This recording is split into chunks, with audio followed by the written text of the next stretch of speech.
बहे पवन पुरवैया ननद मोरी सोना चिरैया हो। बहे पवन पुरवैया ननद मोरी सोना चिरैया हो। अपनी ननदिया के पायल गढ़इबै, अपनी ननदिया के पायल गढ़इबै।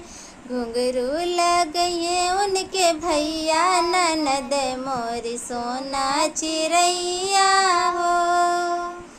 घुंघरू लगइए उनके भैया ननद मोरी सोना चिरैया हो। बहे पवन पुरवैया ननद मोरी सोना चिरैया हो। बहे पवन पुरवैया ननद मोरी सोना चिरैया हो। अपनी ननदिया के हरवा गढ़इबै, अपनी ननदिया के हरवा गढ़इबै।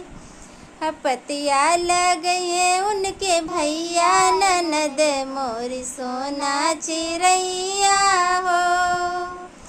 पतिया लगइए उनके भैया